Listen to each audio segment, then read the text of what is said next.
Hi ළමයි, welcome back to my YouTube channel. අද ඉතින් මං ඉන්න රටේ ඒ කියන්නේ ලැත්වියාවේ public holiday එකක්. ඒ නිසා මම හිතුවා public transport උත් free එකේ පොඩ්ඩක් ඇවිදින්න යන්න. ඉතින් මගේ පරණ වීඩියෝ එක දැකලා මගේ ලැත්වියන් යාළුවෙක් මට suggest කරා places කීපයක්ම බලන්න යන්න. ඉතින් මං අද එතනින් තෝරගත්තේ සරණිකාවා beach එක. එහෙමත් නැත්නම් ලැත්වියන් වලින් කියනවා නම් සරණිකාවා ප්ලොඩ් මාලේ. එහෙනම් යම් මාත් එක්ක. Let's go.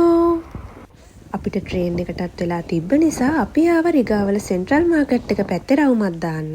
අද ඉතින් මෙයාලගේ ලිගෝ ෆෙස්ටිවල් එකනේ.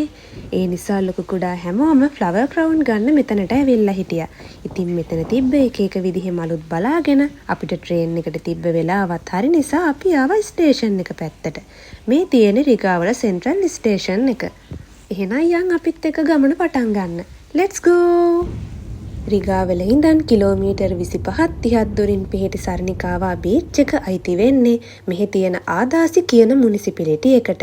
එහෙමත් නැත්නම් ආදාසි මහනගර සභාවට. හරිම ලස්සන එන්ට්‍රන්ස් එකකින් තමයි මේ ලස්සන වෙරළ තීරය පටන් ගන්නෙ.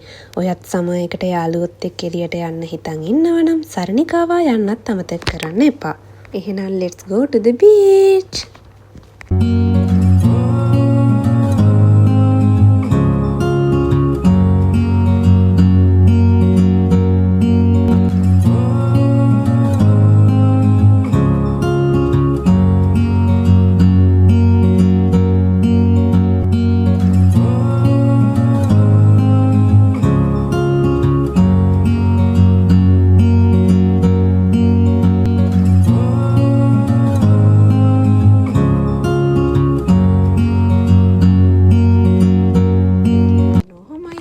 සරණිකාවා vlog එක ඉවර වෙන්නේ. එහෙනම් ආයෙ අලුත් vlog එකකින් හම්බ වෙනකන් හැමෝටම bye bye.